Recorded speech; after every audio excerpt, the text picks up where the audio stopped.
Selamat malam semuanya. Ya, ini F-Talk edisi 26 Mei 2025. Seperti biasa, malam ini kita akan berikan update market IHSG dan juga membahas ide-ide yang masuk di kolom komentar F-Talk edisi kemarin 25 Mei. Oke, kita mulai. Sebelum saya mulai, silakan bagi Anda yang belum subscribe, silakan subscribe. Dan yang sudah merasakan manfaat dari F-Talk, dukung kami dengan klik like. Baik, hari ini IHSG mulai koreksi ya, koreksi tipis. Tadi sempat 1% saya lihat. Tapi di sesi kedua ada rebound gitu ya, masih ada perlawanan ya. Nah, kita lihat di sini memang di area-area saat ini memang rawan sekali take profit ya, sudah sewajarnya dan memang sudah di areanya. Ya, kalau kita berkaca pada 2018 saat itu juga era trade war juga saat itu ya.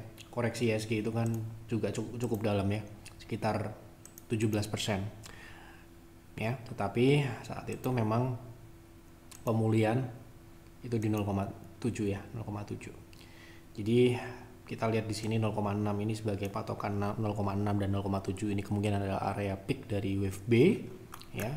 Nah, setelah terjadi pemulihan wave B saat itu ya dan kembali terjadi penurunan, dan saat itu penurunannya adalah penurunan yang cukup signifikan dan abnormal karena terjadi pandemi yang tentunya tidak terprediksi dan menyebabkan panic selling yang semakin mendalam ya penurunannya, dan semakin istilahnya penurunan yang di luar perkiraan, karena saat itu penurunannya itu terjadi sangat singkat sekali ya, dan pemulihannya pun juga relatif singkat. Jadi 2018 ini kita jadikan patokan karena case-nya hampir sama, yaitu terjadi trade war ya, dan kita lihat dari kebijakan terakhir ini juga kita kurang lebih hampir sama.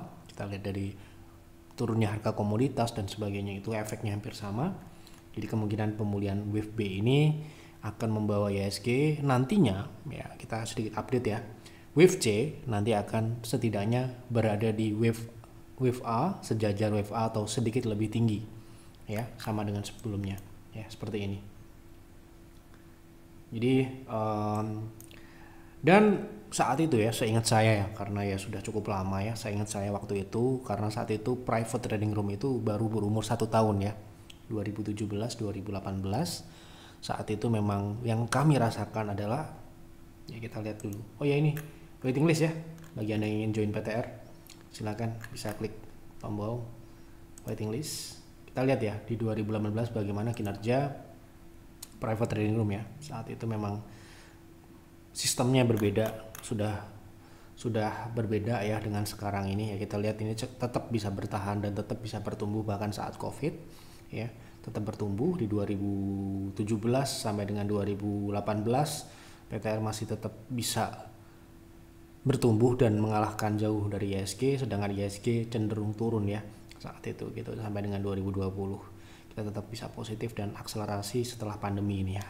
Gitu. Nah, kita lihat di sini bahwa kondisi saat itu banyak muncul false signal ya. False signal ini yang mana memang saat itu sistem kami memang masih sangat muda, masih belum banyak merasakan pahit asin manisnya market ya. Sistem itu kan baru sekali ya, Advisor baru berumur 1 tahun 2 tahun saat itu ya. Tentu saja berbeda dengan kondisi saat ini yang kita bisa tahu kinerja kami sangat berbeda ya. Jadi ketika market flat ya, kinerja tetap bisa improve seperti ini. Nah, kita akan membayangkan ke depan itu kurang lebih akan seperti 2018 sampai dengan 2020. 2020 kita coba nanti dulu ya, karena 2020 itu adalah event yang sangat di luar prediksi ya tentunya, walaupun itu tetap bisa terantisipasi dengan baik, tapi kita akan melihat peluang IHSG itu akan cenderung mendatar dalam beberapa waktu mendatang dalam jangka menengah panjang, sehingga ya itu nanti akan terefleksi pada growth ya, growth secara fundamental ya. Kita lihat pertumbuhannya akan stagnan, terutama di saham-saham big caps. Ini akan menjaga ekspektasi kita harus menjaga ekspektasi kita. Jangan sampai kita berlebihan seperti halnya setelah pandemi kemarin, berbeda ya tentunya. Setelah terjadi penurunan signifikan, tentu saja setelah itu terjadi recover yang cukup signifikan juga.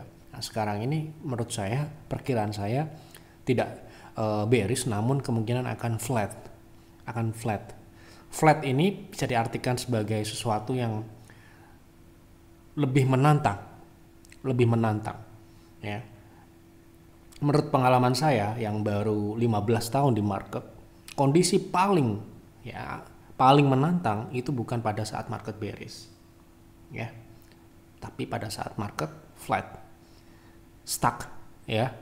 Ketika market stuck ya, akan banyak error ya. Nah, itulah kita akan lihat bagaimana nanti private trading room bisa tetap bisa perform, Boost Hunter tetap bisa menemukan saham-saham yang uptrend. Kenapa? Karena ya tidak semua saham sama seperti ISG. Nah, strategi yang saya sarankan ketika market flat itu harus kita bisa mengkonsentrasikan pada sesuatu yang bisa tetap perform ketika market itu flat. Di 2018-2020 kita tahu ada beberapa saham yang perform saat itu, seperti awal misalkan 2017-18 kita tahu saham grup Sinarmas seperti Indah Kiat ataupun Ciwi Kimia, atau saat itu juga sedang naik saham-saham seperti Bank Digital di era-era akhir 2019-2020, kemudian disusul saham-saham seperti saham pertambangan saat itu setelah pandemi. Jadi tetap ada yang perform, tetap ada yang bisa kita ambil peluangnya. Jadi jangan sampai kita, wah katanya Yev ini market bakal flat, saya akan switch ke aset yang lain. Nah, pola pikir yang seperti itu menurut saya yang tidak akan berkembang di market. Ya, ketika market apapun kondisinya, sebagai investor ataupun trader kita harus tetap fokus mencari peluang. Karena ya kita semakin lama semakin banyak saham. Jumlah saham yang beredar saat ini, perusahaan yang listing ya saat ini dengan 2018-17 itu jumlahnya udah berbeda. Dulu waktu itu sepertinya hanya 600-an. Ya, sekarang mungkin 800. Ya, tentunya di saat seperti ini kita harus bisa mencari. Nah, makanya ya sistem kami pun terus kita push untuk bisa menemukan saham-saham yang bisa tetap baik kinerjanya gitu ya.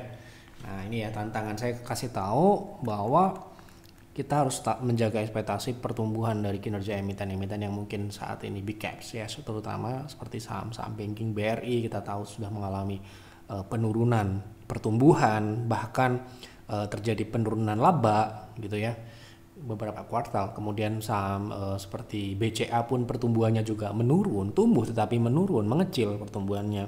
Itu akan terjadi dalam beberapa waktu mendatang saat trade war ini tetap masih berlangsung ya. Makanya kita harus itu tadi ya, kalau kita mencari dividen ya, kita mencari dividen dan sebagainya, saran saya carilah aset lain yang lebih rendah risiko, seperti ya kita bicara reksadana ya, pasar uang, atau kalau misalkan Anda sedikit ada berani RDPT ya. Kalau Anda hanya mencari pertumbuhan 8%, 10%, Anda bisa dapat di situ tanpa harus mengorbankan potensial risk yang tinggi ya, atau Anda bisa katakan resikonya yang kita ambil lebih rendah kalau kita ambil aset resiko seperti RDBO ataupun RDPT ya. Jadi kalau misalkan Anda mau masuk di saham, sudah Anda harus tahu bahwa market flat ya, berarti asumsinya secara umum, secara general, tidak semua ya, tetapi kita harus bisa menjaga ekspektasi bahwa pertumbuhan nanti akan stuck ya. Kalau biasanya mungkin 10% bisa turun jadi 8% atau menjadi 5%, bahkan bisa menjadi 1% atau bisa jadi turun gitu ya. Nah, inilah kita harus bisa coba kasih tahu ke Bapak Ibu penonton Yev Talk yang mungkin tidak bisa akses peer ataupun peers ya, supaya nanti harus berhati, dan strategi entry ini harus hati-hati juga. Jangan sampai Anda masuk ketika market itu sudah dalam kondisi yang sudah naik seperti sekarang ya. Itu kuncinya ya. Kuncinya adalah timing. Ketika banyak orang takut, ketika banyak orang panic selling, saat itulah kita berinvestasi ya. Ketika seperti kemarin beberapa bulan yang lalu, ketika ISG turun ke bawah 6.000, banyak orang akan bilang ini adalah trend bearish, IHSG dan sebagainya, ya kita bilang apa adanya, ini adalah saatnya kesempatan untuk kita masuk.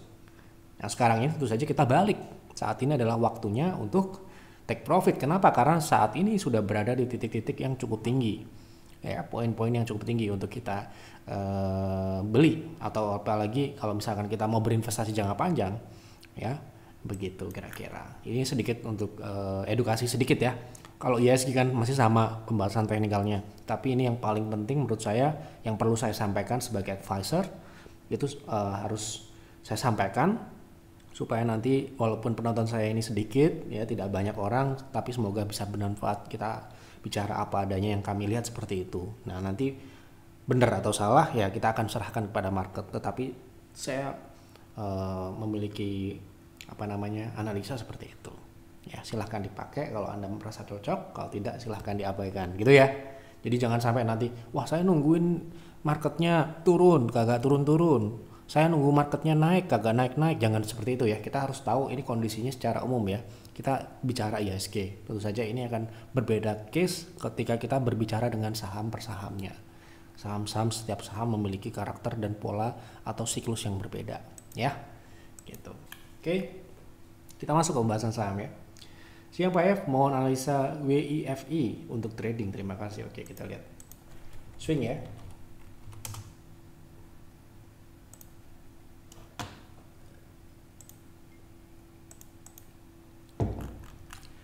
Untuk WIFI sekarang posisinya masih flat turun ya, koreksi. Saran saya tunggu di support ya, karena memang masih menyempit, apalagi ya harus tahu kita menyempit, ruangnya terbatas, semakin terbatas ya. Jadi kita harus lihat potensi penurunan, swingnya ini masih jalan ya kan. Nah seperti ini kita lihat, di sini ada penyempitan ya, penyempitan seperti ini artinya ruang semakin lama semakin kecil. Nah ketika seperti itu kita harus lihat konfirmasi apakah dia harus breakout terlebih dahulu atau kita bisa beli di support. Support saat ini di EMA60 di 1885. Upside-nya ke resist terdekat itu hanya 4%. Kalau dia naik ke 2150, resist selanjutnya sekitar 13%. Jadi strateginya adalah tunggu di support di 1870 atau 1850 ya, buy on weakness. Tetapi saran saya tunggu konfirmasi dia rebound dari sini. Kalau ada dia rebound, Anda bisa ambil dengan TP di area 2150. Akan lebih baik lagi apabila terjadi breakout di atas 2150. Begitu. Tolong analisa MTL untuk trading. Terima kasih. Oke, untuk MTL sekarang ini posisinya masih juga swing turun ya. Jadi coba tunggu, karena juga konsolidasi dan sudah di resist ya. Sudah di resist konsolidasi. Jadi ya paling tidak Anda harus menunggu di mid area tengah ya, di 0,5 0,6 ya, itu di 585 sampai dengan 565 gitu. Tunggu di situ dulu, nanti bisa ditanyakan lagi. Pak F, tolong bantu analisa trading saham Bumi, TP dan SL-nya. Oke, kita lihat Bumi. Oke, Bumi nampaknya ini membentuk sebuah support high low, bisa untuk trading dengan stop loss di 113 112 dengan TP terdekat di 124, TP selanjutnya di 135. Seperti itu.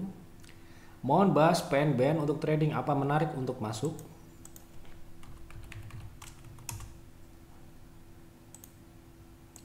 PNBN sekarang ini swingnya masih turun ya. Dan ini baru mencapai ekstensi 1,2, seharusnya ini bisa ke 1,6 di 965, jadi masih tunggu turun lanjut. Assalamualaikum Pak ya. Waalaikumsalam Pak, minta tolong analisa untuk AMMN. Saya nyangkut 10 ribuan pas awal-awal masuk bursa, mau tambah pas crash tapi uangnya nggak ada. Apakah sudah uptrend kembali? Terima kasih Pak ya, semoga sehat selalu. Pertanyaannya ini tidak minta saran nambah dan sebagainya karena sudah tidak ada modal berarti ya. Nah inilah pentingnya kita memanage. Sebelum bahas aman ya, saya akan sedikit memberikan edukasi, karena tugas advisor itu kan juga salah satunya memberikan edukasi ya. Ketika kita berinvestasi ataupun trading sekalipun, ada yang namanya portfolio management. Portfolio management itu mengatur berapa jumlah saham dan berapa pengalokasian persentase dari setiap sahamnya. Sehingga ya, namanya saham itu aset beresiko, kemungkinan gagal itu ada, kemungkinan kita rugi itu ada. Ketika kita rugi, kita masih memiliki aset yang lain, saham yang lain, atau masih kita punya cash yang kita bisa jadikan untuk membeli lagi atau menambah lagi kalau misalkan saham tersebut memang layak untuk dibeli. Ini loh ya pentingnya. Jadi kalau di luar sana, saya nggak akan menyebut siapa, kalau bilang harus all in, saya Jeff advisor akan all in kalau kita sudah bisa memastikan sebuah saham akan naik ke harga tertentu di jam berapa, menit ke berapa. Saya pasti akan all in. Tapi Jeff advisor tidak bisa. Makanya harus ada yang namanya manajemen portofolio. Ya. Gitu loh. Makanya kalau ada yang misalkan Anda mendengar all in, saya beli all in karena saham ini bagus, saya yakin dan sebagainya. Ya, silahkan, tetapi harus paham bahwa saham tersebut mengandung resiko yang tinggi. Ketika kita salah dan kita sudah tidak memiliki modal lagi, ya, pastinya ya kita akan dibuat rugi. Oke? Jadi itu harus tahu gitu ya. Jadi kalau mungkin di luar sana banyak yang mengedukasi kalau kita berinvestasi itu kalau nggak all in nggak maksimal untungnya. Ya benar juga, nggak akan maksimal untungnya, tetapi juga akan maksimal resikonya. Ya, gitu. Itu harus kita pahami ya. Jadi ada yang namanya risk management, portfolio management, ya itu nggak sembarangan nih. Ya, kita berinvestasi dan trading itu nggak sembarangan ya. Ya, karena kenapa? Karena uang kita terbatas. Kecuali Anda tidak berseri uangnya. Kalau saya beli kemudian saham turun, masih ada uang yang lain, masih banyak uang yang lain. Nah, itu beda. Nah, kita bicara pada umumnya. Pada umumnya uang investor atau trader itu memiliki limit atau batasan. Ya, sehingga kita harus manage. Kita harus kelola dengan sebaik dan sehati-hati mungkin. Ya. Dengan begitu kita tidak akan mungkin membeli sebuah saham bulat-bulat, ya. Kita akan beli satu saham bulat-bulat, ya, gitu. Pasti ada diversifikasi, tapi juga tidak over diversifikasi sehingga sahamnya sangat banyak sekali, susah untuk kita lihat. Diversifikasi itu ada hukumnya juga, nggak sembarangan diversifikasi, ya. Pengalokasian juga nggak sembarangan, ya. Sebuah saham itu ada besar dan kecilnya, itu ada hitungannya. Ya, kalau Anda konsultasi dengan advisor nanti akan mereka bantu. Oh, ini tuh saham ini idealnya beli berapa? Gitu. Berapa persen, maksudnya bukan berapa miliar atau berapa ratus juta, tetapi berapa persen di portofolio Anda. Makanya kalau konsultasi di kita kan harus menyampaikan berapa PV, karena itu supaya kita bisa tahu berapa kita memberikan saran nantinya, berapa besaran di portofolio Anda supaya proporsional. Gitu. Oke, kita bahas aman. Apakah ini sudah uptrend kembali gitu ya? Karena view jangka pendek memang saham ini sudah naik ya. Tetapi apakah ini sudah uptrend? Tergantung. Kalau kita view jangka menengah, saham ini masih downtrend. Jangka panjang ya kita masih belum bisa sebut dia downtrend. Kenapa? Karena ini bisa saja ini high low. Ya. Nah masalahnya ini belinya di 10.000, bisa nggak ya kira-kira balik ke sana? Nah kita akan coba lihat ya dalam jangka menengah, apakah ini bisa ke 0,6 itu 10.000, bisa, memungkinkan ya, tetapi bukan berarti Anda boleh all in di sini ya, gitu. 10.900 itu 0,6 ya, 0,6 ya, 0,3 yang paling memungkinkan 8.300 8.400 ini. Saran saya kalau dia naik ke sini kurangin dulu. Kenapa? Ketika dia naik ke 0,6 ini kemungkinan adalah C ya. C itu berarti ada B turun. Kalau B turun Anda bisa buyback saham yang Anda jual di 8.400 atau 8.300. Itu kalau saya ya. Kalau Anda beda monggo ya, gitu. Sore Pak, tolong analisa PNLF untuk swing. Apakah tunggu breakout atau justru potensinya akan turun lagi? Jika breakout berapa TP dan SL-nya? Terima kasih. Oke, kita lihat ya untuk trading ya.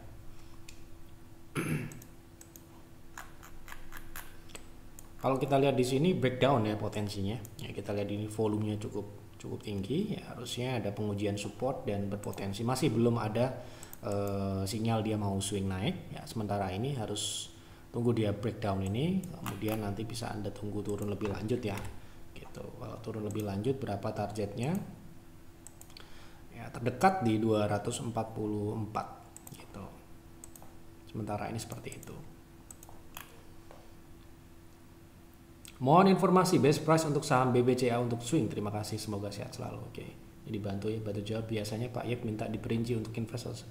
Harus seperti itu ya. Jadi mohon maaf, memang ya semoga tidak merepotkan ya. Kalau bertanya memang harus terperinci dan spesifik tanyanya untuk apa gitu ya. Namanya konsultasi kan harus jelas kan. Anda maunya apa supaya jawabannya sesuai. Gitu. BBCA untuk swing ya. Oke, swingnya udah jalan ya, jelas. Kalau Anda bertanya best price, tentu saja ya di 7.600 ketika kita beli di PTR. Ya, kalau setelah itu ya sudah tidak best price lagi. Tentu saja sulit untuk dapatkan best price. PTR sejak 2017 ada sampai dengan 2025 baru sekali trading BCA. Ya, karena itu adalah best price 7.600 saat dia turun 10%. Ya. Setelah itu ya bukan best price lagi, dan kemungkinan untuk dapat best price itu harus menunggu sangat lama. Nah, kalau kita bicara potensi yang memungkinkan untuk swing, kita yang secara teknikal ya, mungkin secara upside tidak begitu menarik ya, tentu saja ya. Karena ya kalau kita bicara potensi upside, sekarang ini dia sudah naik gitu. Kalau kita bicara best price secara teknikal itu di 8.250 dan ini bisa saja dan Anda bisa dapatkan, tetapi kita lihat ya, kalau dia balik itu upside-nya sekitar ke resist ini ya, itu 8%, resist 0,3, ini resist TP terdekat 7% ya, sampai dengan 8%, 9% lah ya gitu. Jadi kalau misalkan Anda mau best price, tunggu di 8.200 sekian, 250 gitu. Kalau best price sekali ya di 7.600-an ke bawah, itu best price. Itu juga kita bahas ya dulu ya di F-Talk sebelum dia turun. Itu banyak yang nanya. Mohon analisis swing trading untuk JPFA.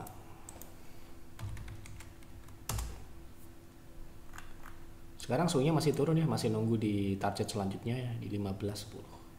Kemarin kita sudah bahas. Tolong dianalisa PGO untuk invest, saya beli di harga 13.35, sudah pasti ini ketinggian. Ya. Harga belinya ketinggian. Harga best price PGO untuk investasi di bawah 900. Ya, tentu saja sekarang sudah sangat jauh. Bahkan saat ini peers distribusi. Jadi kalau modal Anda segitu, kemungkinan itu adalah modal kami di peers. PGO terakhir kita akumulasi ya belum lama ya, tapi memang langsung naik ya, kebetulan aja bulan April ya, terakhir di apa namanya, ini sudah distribusi bahkan April ya. Nah, ini di bawah 870 ya, tuh kita kemarin bahas ya. Jadi kalau Anda beli di 13 di 1.300 itu sudah sangat tinggi. Ya, kalau Anda bertanya, ya sekarang pun kita distribusi ini ya, dengan Kalbe juga ya, di 1.400, 1.300 kita distribusi ya, di peers gitu. Jadi kalau Anda beli di 1.350 itu sudah pasti itu ketinggian. PGO investnya di berapa sekarang kalau misalkan belum entry? Saya bicara teknikal, karena secara fundamental tentunya ini like invest. Karena saham yang masuk ke peers ya pastinya ya menurut kami like invest gitu ya. Nah, di berapa kira-kira kalau saham ini secara teknikal oke untuk investasi? Di 1.000 ke bawah, di 995. Bisa nggak ke situ? Bisa. Kenapa bang tidak, orang ini seperti ini kan polanya ya, agresif. Bisa aja ini membentuk V-shape ya. V-shape ini kan di area konsolidasi ya, dan ini sering terjadi, sering membentuk seperti ini, sering terbentuk ya.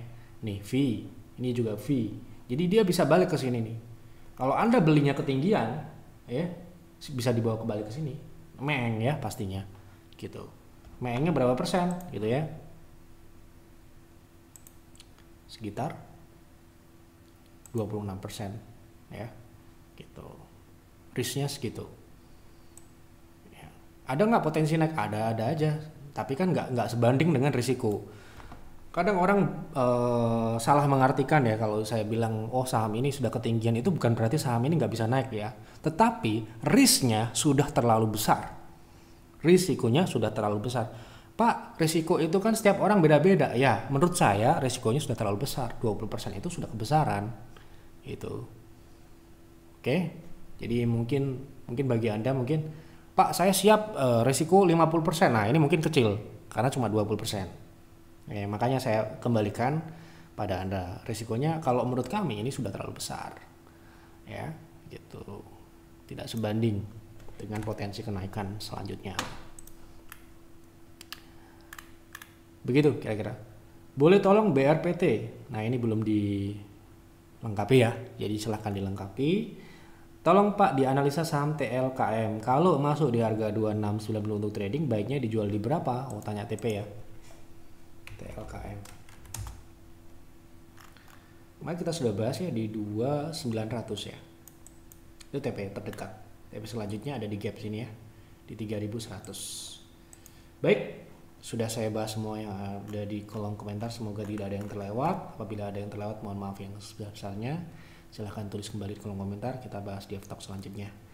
Silahkan dianalisa lagi, jangan ditelan mentah-mentah apa yang ada di kolom apa yang saya bahas sesuai dengan pertanyaan, tetapi sekali lagi tidak ada yang kebenaran mutlak di F-Talk maupun di layanan kami pun ada yang namanya loss, ada yang namanya resiko ya, tetapi kita harus bisa mengolah informasi yang ada, jangan sampai kita menelan mentah-mentah apapun yang ada di internet saat ini ya, sekalipun dari Efek Advisor. Anda tetap harus bisa memprosesnya lagi sehingga lebih akurat, lebih matang.